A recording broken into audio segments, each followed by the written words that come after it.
নমস্কার এবং শুভ সন্ধ্যা জানাই সকলকে। আজ সোমবার আমরা যথারীতি বিনিয়োগে বসতে লক্ষ্মীর একটি নতুন পর্ব নিয়ে ফিরে এসেছি। তো আমরা গত পর্বে আপনাদের যদি মনে থাকে আপনারা জানবেন যে এরকম আমরা একটি সম্ভাবনার কথা দিয়ে আমরা এপিসোড শুরু করেছিলাম এবং সম্ভাবনা দিয়েই শেষ করেছিলাম। সম্ভাবনাটা কি ছিল? যে অতীত ইতিহাস বলছে যে আহ, শেয়ার বাজার যদি টানা 2 বছর ধরে বা 2 বছর বা এই সময় বা তার থেকে একটু বেশি সময় ধরে একই জায়গায় ঘোরাফেরা করে এবং তারপরে যখন একটি স্তরের পরে সেই লেভেলটা ক্রস করে যায়, তারপর হঠাৎ করে একটা র্যালি হয় এবং র্যালিটা ঊর্ধ্ব গতিতেই হয় আর কি। তো তারপরের 1 বছর বা 3 বছরে কি ধরনের রিটার্ন এসছে, অতীত ইতিহাস কি বলছে আমরা আপনাদের দেখিয়েছিলাম। এবার আপনাদের দেখাবো যে গত 10 বছরে মার্কেট কেমন বিহেভ করেছে, মার্কেটের গতি প্রকৃতি কেমন ছিল 10 বছরে, কিভাবে উঠেছে, কিভাবে নেমেছে, কিভাবে কনসলিডেট করেছে। আমরা সেইটা নিয়েই আজকের এপিসোড, এবং এই এপিসোডটা অবশ্যই সম্ভাবনাময়। সম্ভাবনার কথা দিয়ে আমরা শুরু করছি, আশা করি আপনাদের ভালোই লাগবে। তো আমাদের আলোচনা যথারীতি রয়েছেন কৌশিক ঘোষ স্যার। স্যার, আপনাকে নমস্কার। অনেক অনেক স্বাগত আমাদের শোতে। তো আমরা 1 বছর 3 বছরের যে সম্ভাবনার কথা আগের পর্বে বলেছিলাম, এবার আমরা আরেকটুখানি ইতিহাস ঘেঁটে যদি 10 বছরের পরিসংখ্যানটা তুলে ধরি যে কিভাবে মার্কেট বিহেভ করেছে সবকিছু নিয়ে, সবকটা ইন্ডেক্স যদি আমরা একবার একটু দেখুন। ঠিক আছে। প্রথমে ইন্ডেক্স শেয়ার করার আগে আমি স্ক্রিন শেয়ার করছি। করার আগে আমি বলে দিই যে এটা আমরা দেখাচ্ছি কোনো মানে পূর্ব এই আগামী দিনে কি হবে সেটা, মানে আমরা কোনো ফোরকাস্ট করছি না। ঠিক আছে।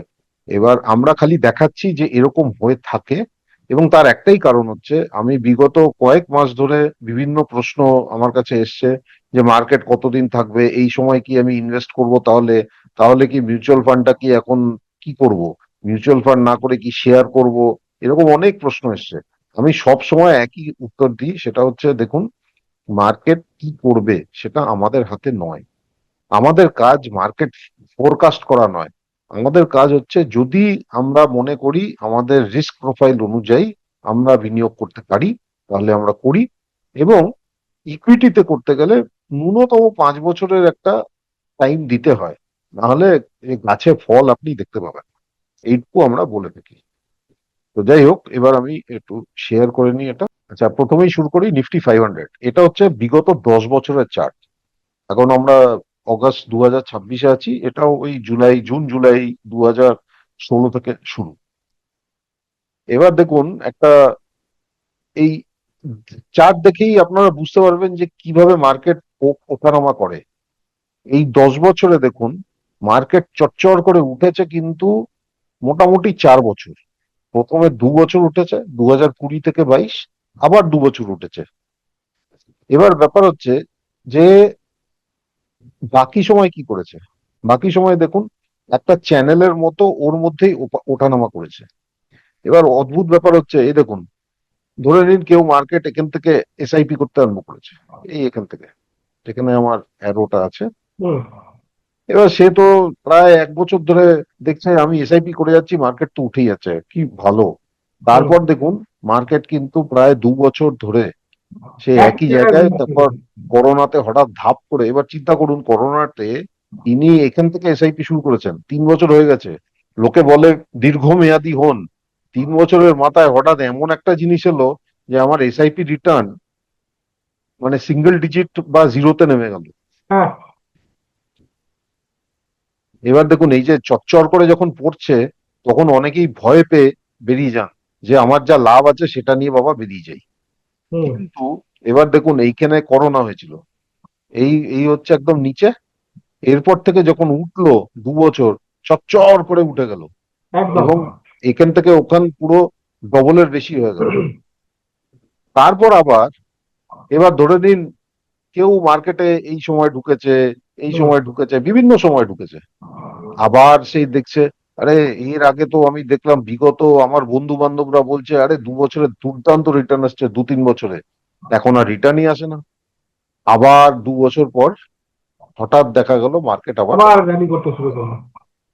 তারপর এবার সেপ্টেম্বর 2024, অনেকেই এই সময় মার্কেটে ঢুকেছেন যে এরপর তো মার্কেট এত উঁচু হয়ে যাবে আর ঢুকতে পারবো না।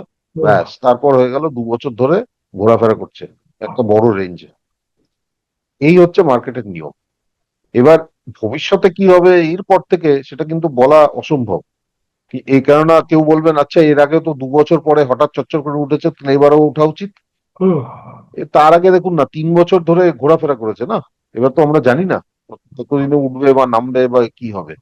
তো এই হচ্ছে নিফটি 500, এটা হচ্ছে নিফটি 50, ঠিক ওরকমই ব্যাপার।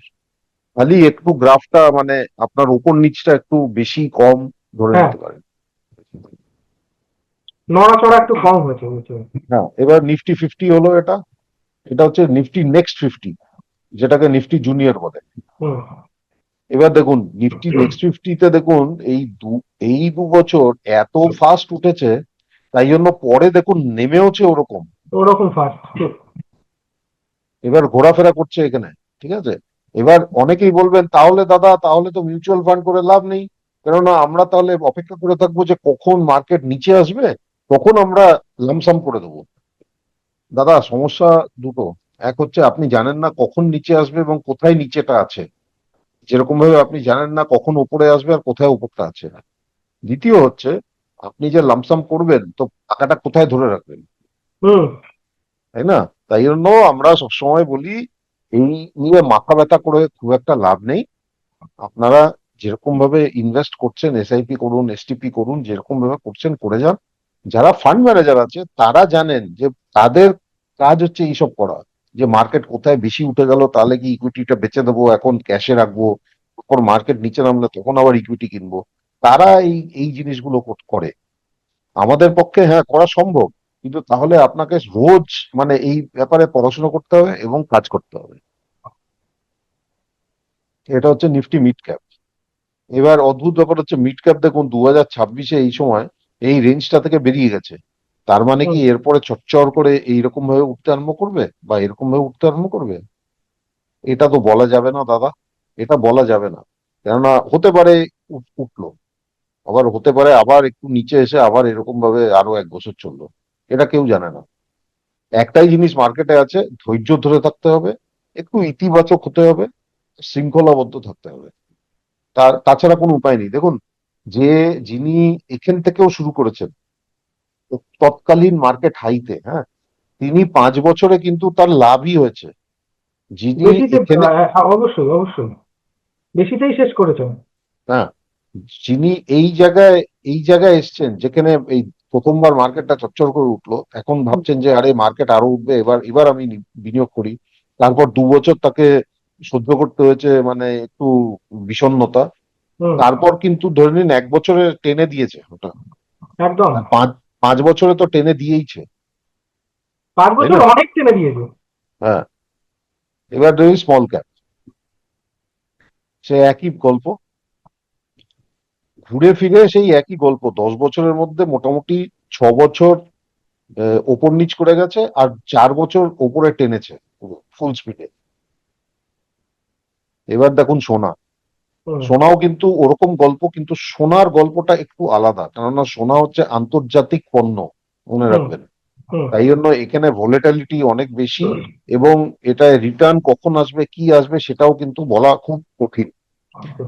সোনা কেনা ভালো, কেননা দেখুন সোনা হচ্ছে মূল্য ধরে রাখে।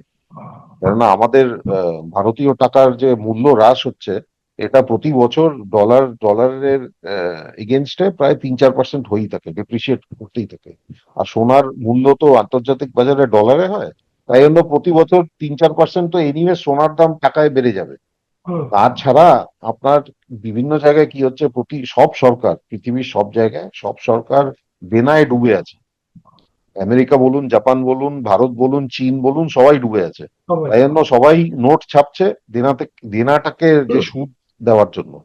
এবার সেটা ইকোনমিস্ট বা যারা অর্থনীতিবিদ তারা বিভিন্ন ভাষায় এটাকে ব্যাখ্যা করেন, কিন্তু সহজ কথা হচ্ছে আপনি ভবিষ্যতের খরচা এখন করছেন।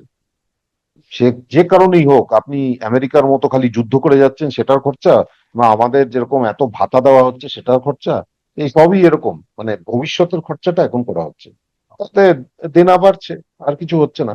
এবার এই যে আমি লাস্টে যে অ্যারো দেখেছি যে সোনা, তার মানে কি আর নিচে চলে যাবে, এটা বলা যায়, বলা খুব কঠিন। ব্যাপার হচ্ছে কি, তাই জন্য আমরা বলি মাল্টি অ্যাসেট ফান্ডে করুন। ওখানে ফান্ড ম্যানেজার জানে কখন সোনায় ওয়েটেজ বাড়াতে হয় কখন কমাতে হয়। তো এই হলো খুব সংক্ষেপে আপনার মার্কেট বিগত 10 বছরে কি করেছে।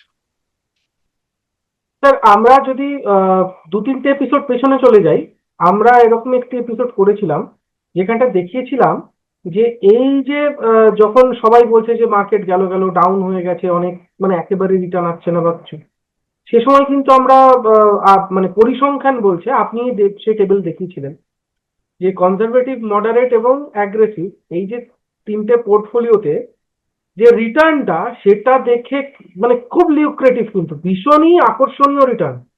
মানে কনজারভেটিভে 9%, 10% রিটার্ন এসছে, মডারেটে মোটামুটি অন অ্যান অ্যাভারেজ 12.5%, 13%, কোথাও কোথাও 15-16% রিটার্ন নিচ্ছে। অ্যাগ্রেসিভে খানিকটা কম, কারণ অ্যাগ্রেসিভ যেহেতু ইকুইটির পরিমাণটা বেশি, সে কারণে কম্পারেটিভলি কম, কিন্তু সেটাও একেবারে কম নয়, 11-12% অ্যাভারেজ সেখানেও ছিল।